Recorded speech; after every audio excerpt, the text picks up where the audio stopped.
Hello everyone, welcome to the e learning class. E learning class के इस YouTube channel में आपका स्वागत है। जैसा कि आपको पता है कि हम यहाँ मुख्य परीक्षा एमपीपीएससी मेंस के लिए इतिहास या हिस्ट्री सेक्शन को डिस्कस कर रहे थे, जिस हम लगभग इसमें 4 लेक्चर्स डिस्कस कर चुके हैं।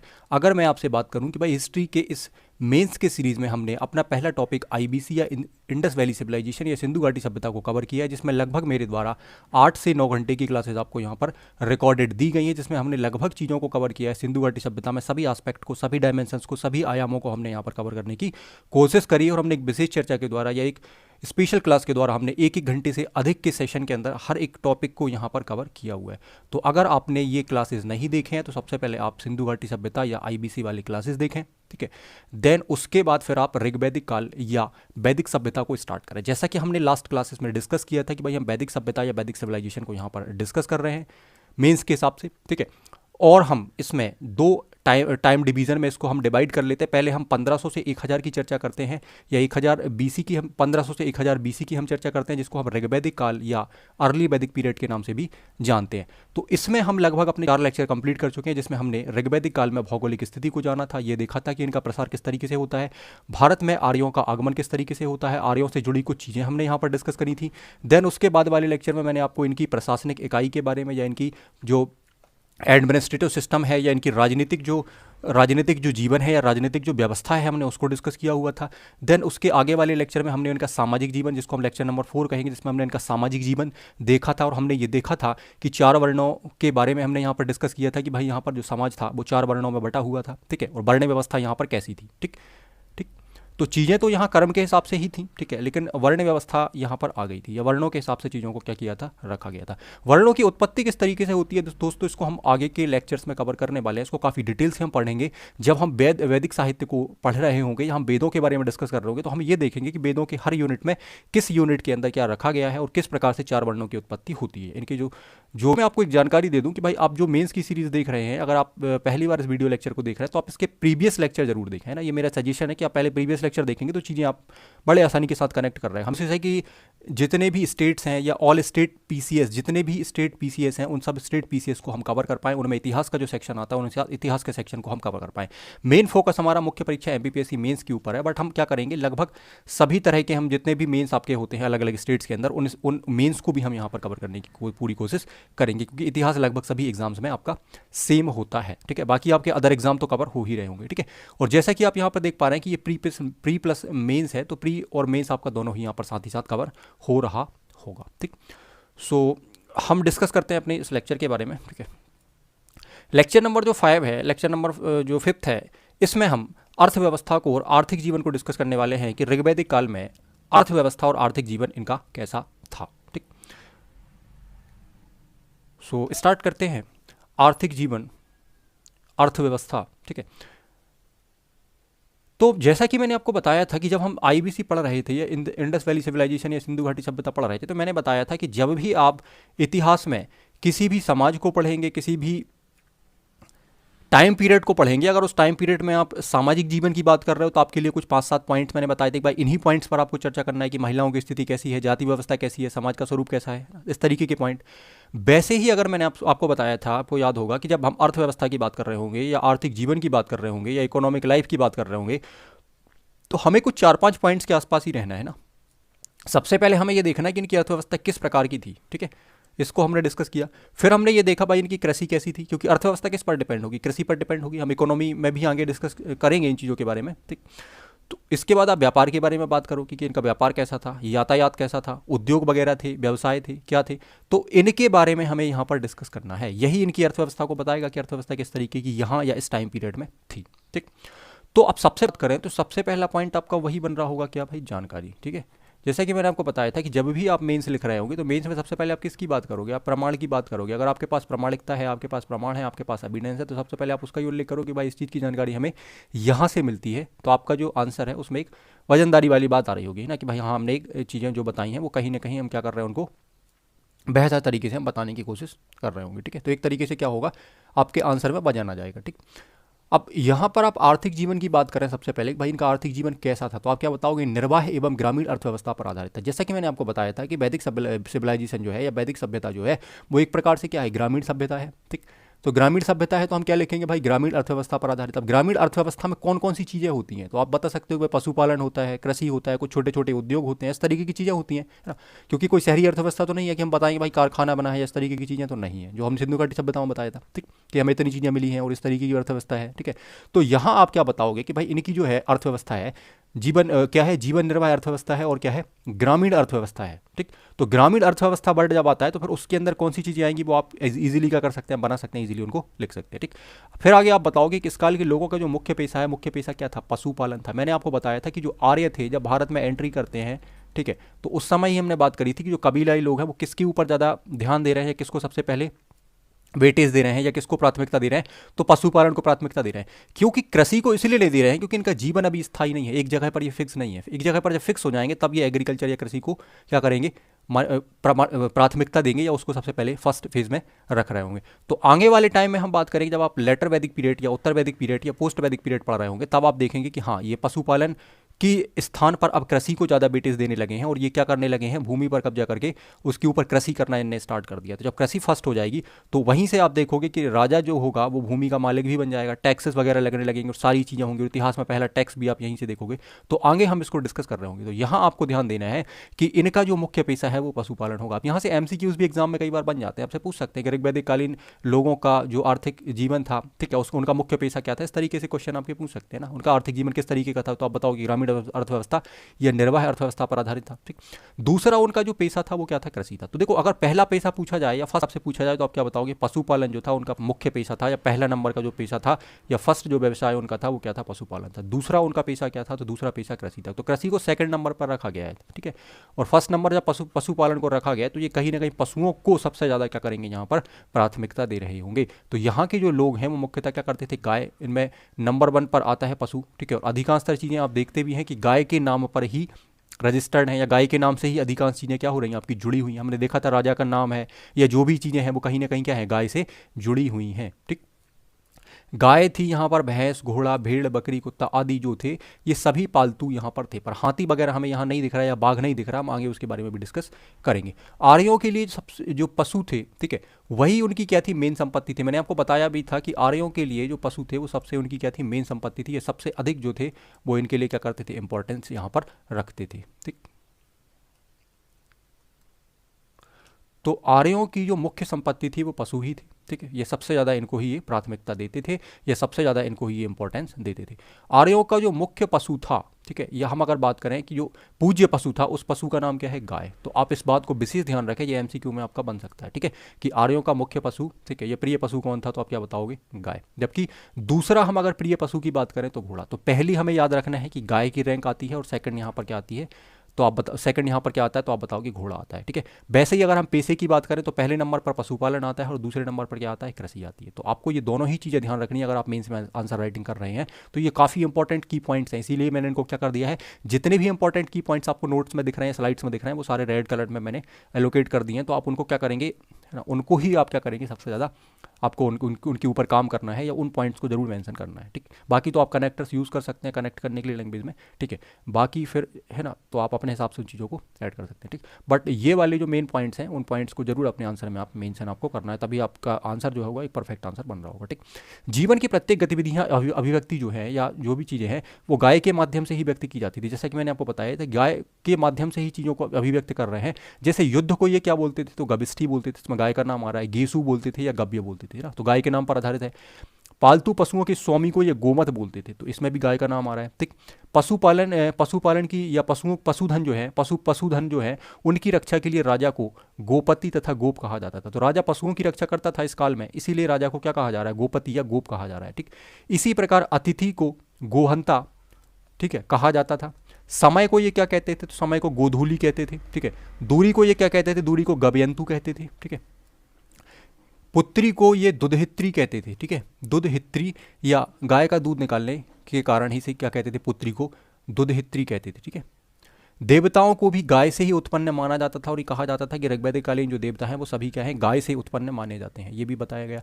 गाय को अघन्या भी कहा गया है। अघन्या का मतलब होता है ना मारे जाने योग्य पशु। तो आप देख पा रहे हैं कि जितनी भी चीज़ें हैं या जीवन में अभिव्यक्ति के जो भी यहाँ पर साधन है या चीज़ें हैं, उन सभी साधनों के, सभी चीज़ों के नाम किस पर रखे गए हैं, तो गाय पर रखे गए। तो आप इस बात से अनुमान लगा सकते हैं कि गाय को ये कितना ज़्यादा प्राथमिकता इस समय दी हुई होगी। और आज भी हम देखते हैं, अगर इसको वर्तमान समाज से आप कनेक्ट करोगे तो गाय एक पूज्य पशु के रूप में आज भी गाय की पूजा की जाती है। आपने देखा होगा कि गाय को हम कितना महत्व आज भी वैदिक संस्कृति में, या हम अगर हिंदू धर्म में हम बात करें तो गाय को अभी भी है ना एक पूज्य पशु के रूप में माना जाता है और उसकी पूजा की जाती है। और उसको हर एक जगह आप देखें जुड़ के, पुराणों में आप देखें, वैदिक ग्रंथों में देखें, ठीक है, या आप भागवत में देखें, इन चीज़ों में देखें तो गाय को कितना ज़्यादा प्राथमिकता दी जाती है। तो आप उसको प्रेजेंट टाइम से कनेक्ट करके बहुत अच्छे तरीके से उसके ऊपर आप लिख सकते हैं, उसको आप बना सकते हैं। ठीक, ऋग्वैदिक काल में अगर हम चर्चा करें तो गाय के बारे में 176 बार चर्चा की गई। तो आप इसको भी अगर मेंशन कर रहे होंगे या कोड कर रहे होंगे कभी अपने ऐसे राइटिंग में या आंसर के अंदर, या आप पेपर नंबर 1 के अंदर, अब जब मेंस आंसर राइटिंग आप कर रहे होंगे तो उसमें अगर आप इन चीज़ों को कोड कर देंगे तो उससे काफ़ी बढ़िया तरीके का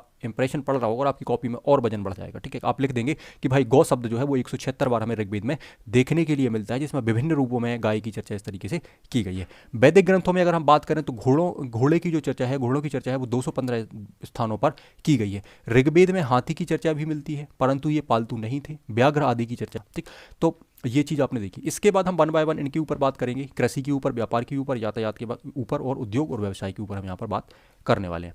तो सबसे पहले अगर हम एग्रीकल्चर देखें कि ऋग्वैदिक काल में या इस टाइम पीरियड में अगर हम बात करें 1500 से लेकर 1000 का जो टाइम पीरियड है, इस टाइम पीरियड के अंदर, ठीक है, एग्रीकल्चर किस तरीके का था। ठीक है, तो ऋग्वैदिक काल में पशुपालन की तुलना में कृषि जो है वो द्वितीयक पेशे में थी। अभी हमने डिस्कस ही किया कि भाई पहले नंबर पर या पहली रैंक पर क्या आता था, तो पशुपालन आता था सबसे पहले। ठीक है, सेकंड जो इनका पेशा था वो सेकंड पेशा क्या था, कृषि था। तो कृषि हम कहाँ रख लेते हैं, सेकंड नंबर पर यहाँ पर रख लेते हैं। ठीक, फिर आप बताओगे कि संपूर्ण ऋग्वेद मंत्रों में से 24 में केवल कृषि कार्य की चर्चा करी गई। मतलब ऋग्वेद में जितने भी मंत्र हैं उन मंत्रों में 24 या 24 में केवल क्या करी गई है, कृषि की ही चर्चा करी गई है, कृषि के बारे में बताया गया है। मैंने आपको बताया था कि जब हम वैदिक साहित्य पढ़ रहे होंगे तब हम इनके बारे में डिटेल में चर्चा करेंगे। अभी मैं यहाँ पर आपको डिटेल में इनके बारे में नहीं बता रहा हूँ। ठीक है, कि कृषि की किन पद्धतियों के बारे में ऋग्वेद में बताया था, या किस तरीके से कृषि करते थे, कितने बैलों को यूज़ करते थे। तो ये सारी चर्चा हम कब करेंगे, जब हम ऋग्वेद को पढ़ रहे होंगे या हम चारों वेदों को डिटेल में पढ़ रहे होंगे वैदिक साहित्य के अंदर। तो उस फेज में हम इनके बारे में काफ़ी डिटेल से चर्चा कर रहे होंगे और हर एक चीज़, हर एक पॉइंट को हम यहाँ पर समझने की कोशिश या प्रयास कर रहे होंगे। ठीक, वर्ष में 2 ही फसलें ये लोग क्या करते थे, उगाते थे, या 2 ही फसलों पर क्या करते थे, ये खेती करते थे। इस काल में आर्य जो है वो स्थायी रूप से निवास नहीं करते थे। ये एक बहुत इंपॉर्टेंट पॉइंट आपका यहाँ पर ये बन जाता है कि इस काल में या इस टाइम पीरियड में आर्य जो थे ना वो स्थायी रूप से निवास नहीं करते थे। यही कारण है कि ये कृषि को फर्स्ट पेशा नहीं मान रहे थे। पहला पेशा इनका पशुपालन था, क्योंकि आपको भी पता है कि जो व्यक्ति पशुओं को पालता है या पशुपालन करता है उस व्यक्ति को क्या होता है, एक जगह से दूसरी जगह जाना पड़ता है। ठीक है, स्थायी एक जगह नहीं रह सकता, क्योंकि पशुओं को आप कितने दिन तक एक जगह पर बांध के रख सकते हो या उनको भोजन दे सकते हो ना। तो उनको क्या करना पड़ेगा, आपको चराना पड़ेगा, उनको घुमाना पड़ेगा। इस तरीके की चीज़ें हम यहाँ पर देखकर इसको या इसको हम जोड़कर यहाँ पर चीज़ें देख सकते हैं। ठीक, अनाज में मुख्यतः ये क्या करते थे, जौ का प्रयोग करते थे, या हमें जौ का उल्लेख मिला हुआ है, या यब इसको आप बोल सकते हैं। ठीक, खेतों में हल से जुताई ये करते थे, उसको लांगल बोला जाता था। ठीक, को लिख सकते हैं, खाद्य नहीं, ये खाद होगा। ठीक है, तो जब इसमें खाद का प्रयोग ये करते थे, ठीक है, तो ये खाद होना चाहिए आई थिंक। ठीक है, यहाँ पर ये मिस्टेक है। ठीक है, तो ये खाद होना चाहिए ना। तो आप बोल सकते हैं कि ऋग्वैदिक काल में कृषि के दौरान जो खाद का प्रयोग किया जाता था, ठीक है, फसलों में, तो उसे ही करीस नाम दिया गया है, उसे ही करीस कहा जाता था। ठीक है, अनाज को मापने के पात्र जो है या पात्र जो है उस पात्र को उर्दर कहा जाता था। ठीक, अनाज को रखने की जो कुठार है या जिसको हम कोठली बोलते हैं, ठीक है, तो उसको स्थबी कहा जाता था। ठीक, सिंचाई मुख्यतः यहाँ पर वर्षा जल से, कुआं एवं तालाब आदि से की जाती थी। तो कृषि के बारे में देखो बहुत ज़्यादा हमें यहाँ पर नहीं देखने के लिए मिलता है, या बहुत ज़्यादा हमें यहाँ इसके ऊपर पढ़ना भी नहीं। आप 3-4 पॉइंट बढ़िया से यहाँ से निकाल सकते हैं कि भाई इसका उल्लेख 24 बार ऋग्वेद में किया गया है और कृषि इनका सेकंड नंबर का पेशा था, या मुख्य पेशे में अगर हम देखें तो कृषि की जो रैंकिंग थी वो सेकंड थी। मुख्य फसलों में अगर बात करो आप तो 2 ही तरह की फसलें इनके द्वारा उगाई जाती थी, जिनमें एक क्या है आपकी जौ है, जिसके हमें साक्ष्य भी प्राप्त होते हैं। ठीक, खेतों में हल से जुताई होती थी। ठीक है, खाद के रूप में मुख्यतः ये करीस नामक जो खाद है उसका प्रयोग करते थे खेतों में। ठीक है, अनाज को मापने की अगर हम बात करें तो उर्दर नामक, इसको थोड़ा सा देख सकते हैं आप, ये चीज़ें अगर 3 नंबर में कभी बनती हैं तो। ठीक है, अनाज मापने के पात्र को ऋग्वैदिक काल में क्या कहा जाता था, उदर कहा जाता था। अनाज को रखने की जो कोठार है उसको स्थिबी कहा जाता था। सिंचाई मुख्यतः वर्षा जल, कुआं, तालाब आदि से की जाती थी। ठीक है, यहाँ पर क्लियर आपकी बात हो जाती है। देन आगे हम बात करते हैं व्यापार के बारे में या बिजनेस के बारे में। तो आप बताओगे कि वाणिज्य व्यापार इनका सीमित था, ठीक है, बहुत लिमिटेड था, बहुत सीमित था, ठीक। आंतरिक व्यापार देखा गया है परंतु बाह्य व्यापार के कोई साक्ष्य यहाँ पर नहीं मिलते हैं। पर हमने सिंधु घाटी सभ्यता में बाह्य व्यापार देखा था कि मेसोपोटामिया या अन्य देशों के साथ हमारे व्यापारिक संबंध थे और हमने वहाँ पे काफ़ी डिटेल में डिस्कस भी किया था ना। पर यहाँ ऐसा कुछ नहीं है, क्योंकि देखो ग्रामीण अर्थव्यवस्था है तो हर चीज़ क्या होगी भाई, सीमित होगी, है ना। और बहुत ज़्यादा इनका क्या होगा, ट्रेड जो है वो बहुत ज़्यादा व्यापक आपको देखने के लिए यहाँ पर नहीं मिल रहा है, ठीक। और यहाँ पर आप देखो तो क्लियर मेंशन भी तो किया हुआ है कि भाई बाह्य व्यापार के साक्ष्य आपको नहीं मिलते। ऋग्वेद में हमें ऐसी कोई जानकारी नहीं मिलती कि भाई इनका जो ट्रेड है वो एक्सटर्नल ट्रेड हमें देखने मिल रहा हो, ठीक। वाणिज्य व्यापार मुख्यतः जो था वस्तु विनिमय प्रणाली पर आधारित था। अभी तक देखो कोई ऐसी हमारे पास कोई मुद्रा या कोई ऐसी चीज़ नहीं है जिस पर आधारित व्यापार हो। तो अभी मैंने वहाँ भी ये देखा हुआ था सिंधु घाटी सभ्यता में कि वहाँ भी व्यापार जो था वो वस्तु विनिमय प्रणाली पर आधारित था, ठीक। यातायात के साधनों में मुख्यतः अगर आप देखोगे तो बैलगाड़ी या इक्का गाड़ी का प्रयोग वहाँ भी देखने मिल रहा है, यहाँ भी देखने मिल रहा है। बट वहाँ पर क्या था, बंदरगाहों के माध्यम से आप देखोगे तो नावों से, ठीक है, ये बंदरगाह के माध्यम से नावों के द्वारा क्या किया जाता था, वहाँ पर यातायात हमें देखने के लिए मिलता था। बट यहाँ पर ऐसा कुछ हमें देखने नहीं मिल रहा। जब एक्सटर्नल व्यापार या एक्सटर्नल ट्रेड या विदेशी व्यापार जब हो ही नहीं रहा है या बाह्य व्यापार नहीं हो रहा, तो हम उसमें ये नहीं जोड़ सकते कि भाई बंदरगाहों के माध्यम से व्यापार होता था। तो यहाँ आप देखो सिंपल सी चीज़ आपको याद रखनी, भाई ग्रामीण जीवन कैसा होगा। तो ग्रामीण जीवन पर आधारित पॉइंट्स आपको यहाँ पर क्या करने हैं, मेंशन करने हैं, या उनके आधार पर ही चीज़ें आपको लिखनी है, ठीक। इस समय तक नियमित सिक्कों आदि का प्रचलन नहीं हुआ था, जब होगा तो हम उनको डिस्कस कर रहे होंगे। मुद्रा के रूप में अगर आप बात करोगे तो गाय, घोड़ा या निस्क आदि का प्रयोग किया जाता था। मतलब मुद्रा के रूप में आप किस चीज़ का प्रयोग करोगे, तो गाय का ही प्रयोग होता था, है ना। अगर मान के चलो कि भाई कोई वस्तु खरीदनी है तो आप हो सकता है भाई एक गाय के बदले में ये चीज़ें खरीद लो, है ना। तो इस तरीके से व्यापार हो रहा है। या घोड़ा आप देख के क्या कर दो, वस्तु खरीद लो, ठीक है। या कोई दूसरी वस्तु देकर आप दूसरी वस्तु खरीद लो, तो यही वस्तु विनिमय है, ठीक है ना। कि वस्तु के बदले में ही आप एक वस्तु ले रहे हैं। जैसे सपोज करो कि भाई इनके पास कोई वस्तु एक्स्ट्रा है और इनके पास कोई वस्तु नहीं है, तो जिस वस्तु को ये लेना चाह रहे हैं तो उसके रूप में इस वस्तु जो उनके पास एक्स्ट्रा है उस वस्तु को क्या कर रहे होंगे, सामने वाले को ये दे रहे होंगे और उसके बदले में उस वस्तु को खरीद रहे होंगे, ठीक। निष्क क्या है तो इसको हम अभी डिस्कस करेंगे, ठीक है। इस काल में पणी नामक अनार्य व्यापार वाणिज्य से जुड़ा हुआ था। तो ये भी आप थोड़ा सा यहाँ पर देख सकते हो, ठीक है। तो इसमें भी देखो व्यापार में कोई बहुत ज़्यादा यहाँ पर पॉइंट्स नहीं है, तो आपको 3-4 पॉइंट्स अगर आप 200 शब्दों में अपना आंसर लिख रहे हैं या कभी 5 नंबर में आपसे पूछा जाए, ठीक है, कि भाई इनका व्यापार कैसा था या व्यापार के बारे में, तो आप फिर कोई एक पॉइंट में मेंशन कर देना कि व्यापार, एक लाइन में आप बता सकते हैं कि इनका व्यापार कुछ इस तरीके का था, ठीक है। या कृषि को भी 1 से 2 लाइन में आप मेंशन कर रहे होंगे। अगर आप 5 नंबर के क्वेश्चन में इसको लिख रहे हैं तो आपको 50-60 शब्दों में सारी बात कह देनी है। तो जब 50-60 शब्दों में सारी बात कह रहे हो तो आपको 1 या 2 लाइन में ही अपनी बात कहनी पड़ेगी, है ना। तो अगर 2 लाइन में आप बात कर रहे हो तो आप तो समझ लो कि भाई 10 शब्दों में, 12 शब्दों में अपनी बात हमें करनी है एग्रीकल्चर के बारे में, ठीक है। 10-12 शब्दों में हमें व्यापार के बारे में बात करना। तो पॉइंट्स मैंने यहाँ इसलिए मेंशन किए हैं कि आप चीज़ों को पढ़कर समझ पाएँ, ठीक है, और मैं आपको बता पाऊँ, ठीक। और जब आपको उसको लिखना है तो लिखने का फॉर्मेट हम ऑलरेडी डिस्कस कर चुके हैं, किस तरीके से चीज़ों को यहाँ पर क्या करना है, उठाना है, और किस तरीके से अपने आंसर में उसको फॉर्मेट हमें करना है या उसको हमें ड्राफ्ट करना है, ठीक है। चलिए, निस्क के बारे में देखो मैंने अलग से इसलिए लिखा है क्योंकि मुझे ऐसा लग रहा है कि भाई ये 3 नंबर में कभी हो सकता है कि पूछ लिया जाए कि भाई निस्क क्या है, ठीक है ना। बाकी हमने कुछ और देखे हैं तो उनको भी मैं यहाँ पर बॉक्स के अंदर मेंशन कर दूंगा। 2-3 चीज़ें हमने और देखी हैं तो वो भी 3 नंबर बन सकते हैं, हालांकि यहाँ पर लिखे हुए हैं तो उनको और मेंशन कर देंगे, ठीक है। तो ऋग्वेद में हमें निस्क की चर्चा मिलती है, सबसे पहला पॉइंट आपका ये बन जाएगा, ठीक है। देखो 10 शब्द में इतना सफिशियंट है, आप आराम से लिख सकते हो 3 नंबर में, ठीक है। इसी तरीके से अपना आपको आंसर बनाना है, ठीक है। ऋग्वेद में निस्क की चर्चा की गई है। यह मुद्रा नहीं अपितु एक गले में पहने जाने वाला सोने का आभूषण था, जो 7 लड़ियाँ जिसमें मुख्यतः होती थी, या 7 लड़ियाँ का ये माना जाता है। देखो इसको और कंप्रेस भी आप कर सकते हो, बट 10 शब्द इसमें हैं आराम से, ठीक है। तो आप इतना ही 3 नंबर के अंदर लिख रहे होंगे, ठीक। उद्योग धंधों के बारे में अगर हम बात करें तो उद्योग धंधे आदि बहुत सीमित यहाँ पर थे, हम देख ही चुके हैं, ठीक है। यहाँ पे थोड़ी देर पहले हम क्लियर कर चुके हैं, ठीक। व्यापार वाणिज्य है, ठीक है। उद्योगों में मुख्यतः हम बात करें तो वस्त्र उद्योग है, आप देख सकते हो, बढ़ई, रथकार, चर्मकार, कुम्हार। तो ये गांव में या ग्रामीण जीवन में क्या होंगे, आपको यही चीज़ें तो देखने मिलेगी। कोई फैक्ट्री वगैरह तो यहाँ पर नहीं होगी ना कि भाई किसी चीज़ का एक कारखाना है या कोई फैक्ट्री है ना। तो गाँव में छोटे छोटे उद्योग होंगे जिनमें आप देख सकते हो मटके वगैरह बनाना है, ठीक है। चर्मकार हैं, कुम्हार हैं, ठीक है। रथकार है, रथ वगैरह बनाना, ठीक है। बढ़ई है, ठीक है। वस्त्र उद्योग हो सकते हैं। तो इस तरीके की चीज़ें होंगी, ठीक है। धातुओं में मुख्यतः अगर हम देखें तो सोना, तांबा, कांसे आदि यहाँ पर प्रचलित थे। तो इनसे बनी हुई चीज़ों का उपयोग करते होंगे, इनके लिए छोटे छोटे इनके पास क्या होंगे, उद्योग धंधे होंगे, ठीक है। चांदी है, लोहा है आदि जो चीज़ें हैं इनका प्रचलन नहीं है। पर हमें उत्तर वैदिक काल में लोहा आपको देखने के लिए मिल रहा होगा। जब लोहे की खोज होगी तो हम इसके बारे में डिस्कशन वहाँ पर कर रहे होंगे, ठीक। तो इन सब आधारों पर यह कहा जा सकता है कि ऋग्वैदिक कालीन जो अर्थव्यवस्था है, ठीक है, वह एक निर्वाह अर्थव्यवस्था थी, ठीक है। जीवन निर्वाह अर्थव्यवस्था थी या एक निर्वाह अर्थव्यवस्था थी। तो एक कंक्लूजन में आप एक लाइन में ये बात कह सकते हैं अगर आप 5 नंबर के फॉर्मेट में इसको बना रहे हैं तो, ठीक। तो 5 नंबर का फॉर्मेट है आपका, जिसमें आप 50 शब्दों की अगर बात कर रहे हैं तो आप क्या कर सकते हो कि दो दो लाइन में आप हर एक पॉइंट्स को यहाँ पर डिस्कस कर सकते हो। पहली 2 लाइन में आप ये बता दो कि भाई इनकी अर्थव्यवस्था किस तरीके की थी, तो वहाँ से कुछ पॉइंट्स आप लेकर बना सकते हो। दूसरे में आप दो पॉइंट्स के अंदर आप थोड़ा सा कृषि के बारे में बता दो, 2 लाइन के अंदर जो मेन पॉइंट्स है, जो की पॉइंट्स मैंने रेड कलर में रखे हुए हैं, तो उनको आप यहाँ पर कोट कर दो, ठीक है। फिर आप यहाँ पर थोड़ा सा उद्योग धंधों के बारे में बता दो आप, ठीक है। थोड़ा सा पशुपालन के बारे में आप बता दो, थोड़ा सा व्यापार के बारे में बता दो, ठीक है। पशुओं के बारे में बता दो, कितने तरह के पशु थे, किसको प्राथमिकता दी गई थी, पहला कौन सा था, सेकंड कौन सा था। तो इसी तरीके से आपको अपनी फॉर्मेटिंग करनी है या आंसर में इसको रखना है। बट अगर 200 नंबर हम अगर शब्दों की बात करें तो 200 शब्दों में एक क्वेश्चन नहीं आपका, फिर 2-3 चीज़ें आपसे पूछी जा रही होंगी ना। फिर हो सकता है आपसे ऋग्वैदिक कालीन पूरा समाज पूछ लें, अर्थव्यवस्था पूछ लें, ठीक है। तो इस तरीके से 2 क्वेश्चन बनकर आ रहे होंगे, तो फिर तो आपके पास बहुत स्पेस होगा, तो फिर आप इनको थोड़ा सा और एनलार्ज कर सकते हैं। तो इसीलिए फिर मैंने दोनों ही फॉर्मेट को बना के दिया कि भाई अगर भैया अगर कभी 5 नंबर और 11 नंबर में चीज़ें एक ही चीज़ आपकी दोनों फॉर्मेट में आ जाए कि भाई वही क्वेश्चन 5 नंबर में लिखने आ रहा है और उसी क्वेश्चन में 1-2 चीज़ें जोड़ के आपसे 11 नंबर में पूछ दिया, ठीक है। तो फिर आप दोनों ही फॉर्मेट में उसको लिख पा रहे होंगे या उसको आप एनलार्ज कर पा रहे होंगे, क्वेश्चन को जूम कर पा रहे होंगे आप, ठीक।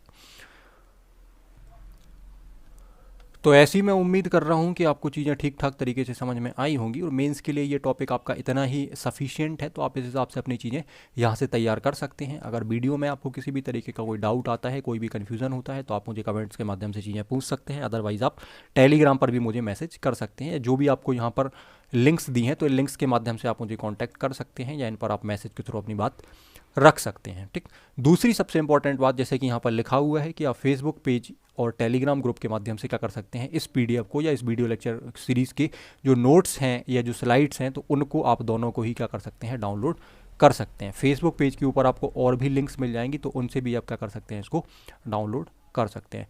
तो इस वीडियो को हम यहीं ख़त्म करते हैं। हम मिलते हैं अपने इस वीडियो लेक्चर की नेक्स्ट वीडियो लेक्चर 6 नंबर के लेक्चर में हम मिलते हैं, जिसमें हम आगे एक नए टॉपिक के ऊपर इसमें बात कर रहे होंगे।